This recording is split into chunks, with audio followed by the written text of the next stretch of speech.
Hi guys, it's Desiree. Welcome back to my channel. So as you can tell by the title of this video, this is the Euphoria Rue special part 2. If you haven't seen part 1, go check it out. I will leave it in the iCard and in the description. I decided to break up this video in 2 parts because 1, I didn't want to get copyrighted, and 2, I wanted to give you guys more of the episode because so many things that were brought up were so good. I just felt really bad cutting out. So I decided to make it into part 2. So hope you guys enjoy the video. And yeah.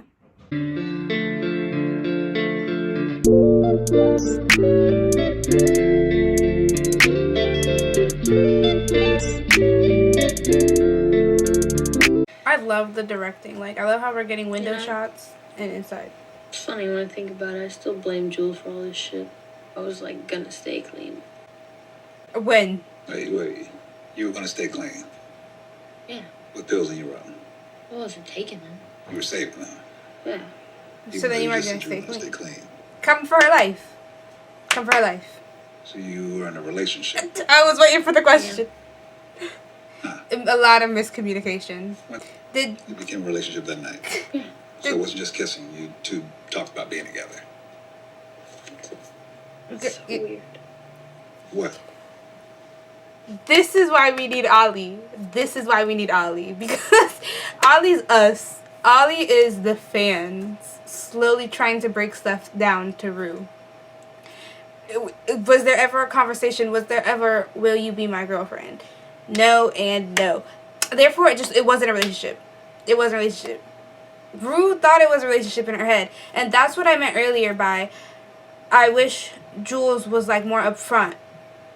Rue thought a relationship. Everybody around Rue knew that Rue thought it was a relationship. And Jules never upfront told her this is not a relationship. She like tiptoed around it. And she needed to come right out and just say it. Yeah, but you don't make out with your barber. Even if I did, my barber might assume it was just a casual thing. Right. It's not even the lies that hurt, you know? It's the fact that you're never really emotionally prepared for someone to leave you. Maybe this is the universe's punishment for me being a piece of shit my entire life. I'm getting lost as hell. The sentence you've given yourself is that you, Rue Bennett, are beyond forgiveness. That punishment is way too harsh and it's also way too easy. It allows you to keep doing exactly what you're doing without changing because you deserve it. Elliot, what have you done that's so terrible? Oh, baby girl. I'm sure he's probably done a lot. Oh, God. Here we go. I grew up in a house where my dad used to beat on my mama. But I always said to myself that no matter how bad shit got, whether I was shooting dope or smoking crack, He would never ever be like my dad. I was using and my wife wasn't having it. We were fighting every night. And it got physical. Dito. And one night I looked over and I see my 2 little girls watching. But hey, it took me another 5 years to clean up because for some people, there is no rock bottom. It's bottomless. Drugs will fundamentally change who you are as a human being. Every moral, every principle, everything you hold close to your heart and believe in will go out the window or down the drain. Oh, he's gonna cry. I just don't really plan on being here that long. Stop, that breaks my heart. Because I love talking to you. I do. And I agree with almost everything you're saying. I just don't plan on being here that long. That makes me sad. I get it. We're living in dark times. Hell yeah. No matter what's going on in the world, no matter what's going on in your life, everything is gonna be okay. The world's just really fucking ugly, you know? Everyone's just out to make everyone else not seem human. Because thinking about those questions, those ideas, they're a large part of what makes this life worth living. You said you weren't gonna be here much longer. So who do you want to be? Ben, how do you want your mom and sister to remember you? Damn, that's deep as hell. As someone who tried really hard to be someone I couldn't. I'm not crying. It's not happening. Cool. I got faith in you. Why? I don't know. I just do. Holly's gonna be her best friend next to Lexi because we need a.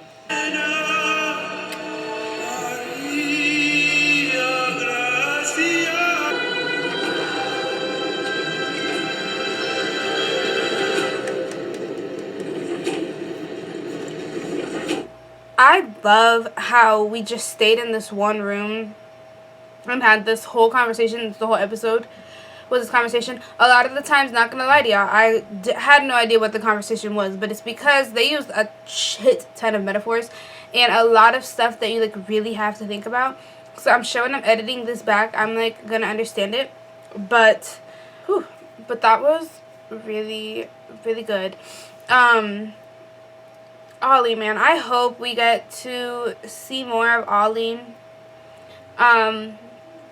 Like just this whole episode just like shows how much I love Ollie. Like he calls and I almost forgot it. He calls Rue out on her bullshit and he does it honestly in the best way possible. I feel bad that his daughters don't really have a relationship with him, but like I kind of touched on that a little bit in the reaction already. But like I see where it's coming from because we only get to see Ollie's point of view. Like we don't get to see his daughter's point of view, and from his daughter's point of view, I'm pretty sure it's been like him saying he's gonna get clean and him being clean for a while, and then something happening or something always brings him back to doing what he was doing before. I feel like this also like set us up kind of perfect. Like now we know Rue. Okay, now we know Rue didn't die. It's just gonna be very interesting. Honestly, I love the intro sequence where it was Jules and Rue in the apartment, but I was just sitting here thinking like Rue is so like content with this idea of going to New York with Jules and just to live with her, and be supportive of her, but like there's nothing for her. Like once Jules left the apartment and the first thing Rue did was go take some drugs. Like she doesn't have a plan, like nothing. She just wants to be there, to be around Jules. And I love how when she was like blaming Jules for everything, Ollie was just kind of like, you have to understand that you also put part in this, especially when we were talking about how she was like, we were girlfriends, we were dating, and he was like, since when? And then she was like, we kissed and we said I loved you, and he's like, I said I love you to my heart, but like, was there ever any will you be my girlfriend? There wasn't, so therefore it wasn't a relationship. And she's like, okay, whatever. But like, it's so true, like it wasn't a relationship technically. I'm just excited for season 2. I feel like I don't have much to say just because I feel like I want to save it for season 2, so when season 2 starts, and like I have more context of things that are going on. But I'm glad that they gave us this. I will say that I am so glad that they gave us this special to like hold us over, because I miss Euphoria so much. I low-key want to like go back and rewatch all this first season on my own time, so I'll probably end up doing that. I'm gonna make sure that the explanation of the episode is on here, and it isn't, so I think I could find it on here also. Being back on Euphoria feels amazing. I mean, I've literally, since the day we wrapped, I was ready to start season 2. You've been wrestling with these things out in the world, but we're going to give you some tools to work it out, and we're going to wrap it all in a bow, but it's going to be messy when you unravel it. I just started to run with the idea of, well, what if we just never leave the diner and just stay inside of that conversation? I think he's almost in a way he feels like he could be almost like a surrogate father, whether he knows it or not in this moment. Yeah. I see Rue and Jules as like real soulmates. Like I love their relationship, but it's so toxic right now. What I was interested in kind of getting into is, what if their relationship to one another is not the best thing for her right now?